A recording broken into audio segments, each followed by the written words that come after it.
Starter climbing the stand, lights on, set for a start in the big one. All set now, stand by to see them go.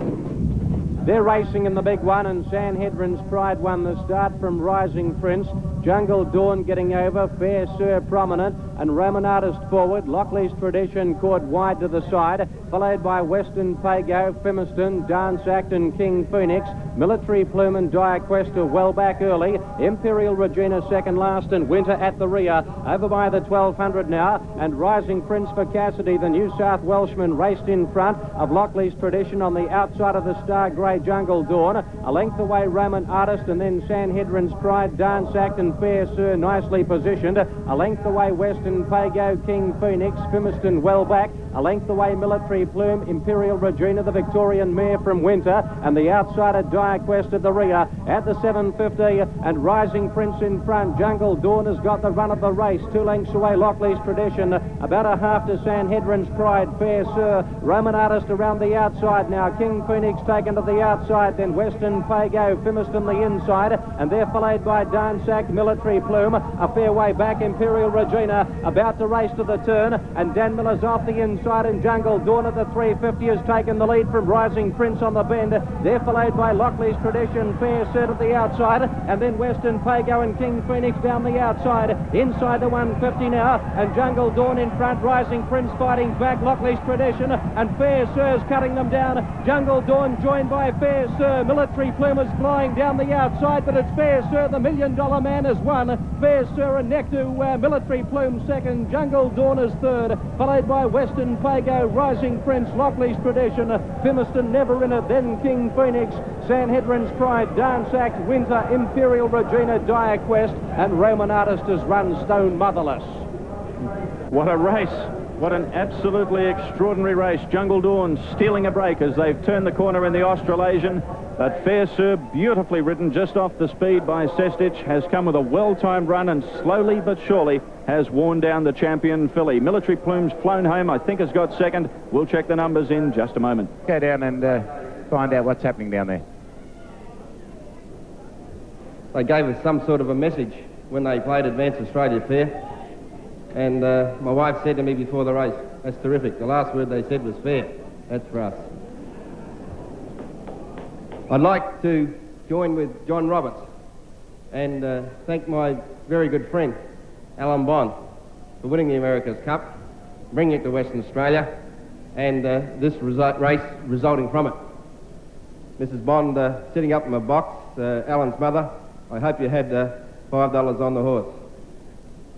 I'd like to say to all the people here today, thank you very much for the way that you receive this horse, the way you continue to receive our horses when we have some luck. It's a tremendous feeling to have a horse come back to that sort of reception, and I'd like to thank you for it.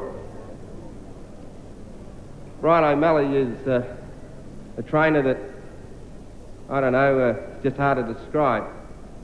He's full of surprises. What he's mostly full of is talent. And I was very keen to race this horse in the Australian Derby. I've never won an Australian Derby. I'm very keen to win it. And I was holidaying at Busselton, and Buster rang me and he said, "Listen, the way this horse has worked this morning, if I can talk you into it," he said, "I think I can win the $1 Million race for it if you want to give away the Derby." I refused to give him a decision on the spot, and I thought about it for a week. And I rang him and I said, "Yeah, righto, Buster, we'll go your way, but we'd need to win the race." And I put him under a bit of pressure. I thrive on pressure, and I like people around me to react to it, and Buster did. And Buster, thank you very much for your judgment, again being 100% spot on.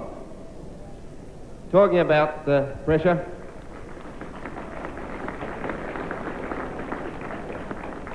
Mark Sestich, who joined our stable this year as our stable jockey, he was riding very successfully in Singapore, and when I decided we had to make a change because the jockey we had wasn't performing, I rang Mark and said, "Please come back to Western Australia, the job's there for you."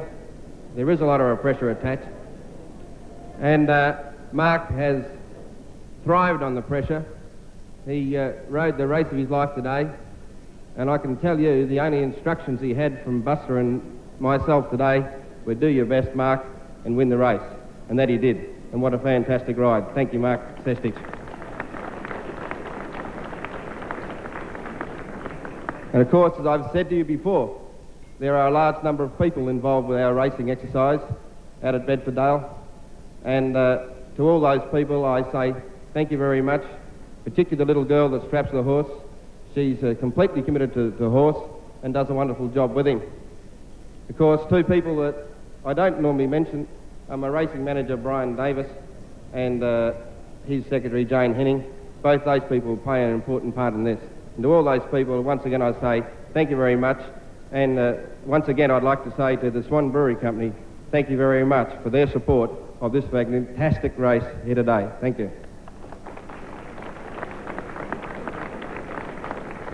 Thank you very much, Mr. Connell. Now I'd like to introduce you to Mr. Mike Westlink, the Chief Executive of the Swan Brewery.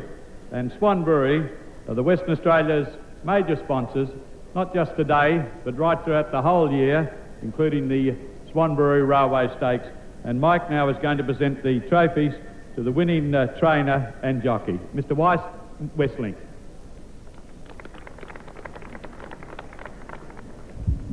Mr. John Roberts, Chairman of the WATC, Mrs. Pam Begg, Minister of Tourism, Racing and Gaming, the Honourable Barry McKinnon, Leader of the Opposition, ladies and gentlemen, I'd thank Laurie Connell for his words of thanks for Swan's sponsorship of this event.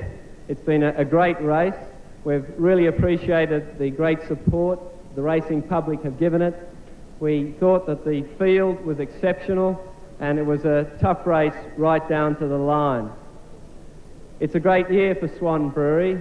Swan Premium's now been going for 1 year.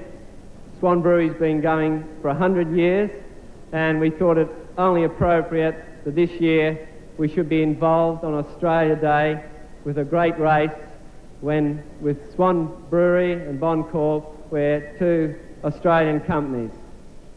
We'd like to congratulate Laurie Connell again. I'd also like to congratulate his trainer, Buster O'Malley, and his jockey, Mark Sestich, for a great run. Jungle Dawn was out there for a while, but in the end she was worn down, and a great horse has won this event today.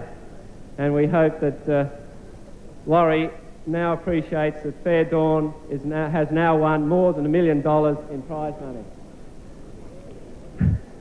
I'd also like to take this opportunity to thank all those who got involved in the Swan Premium dress-up for giving us a little bit of entertainment this afternoon. They did a great job. Maggie Tabra and Ken Doan, thanks for your participation. It was very difficult to judge who was the winner. I had my choice, but you know, I'm not a fashion judge. I'd also like to thank everyone here today for the great support they continually give Swan Brewery. And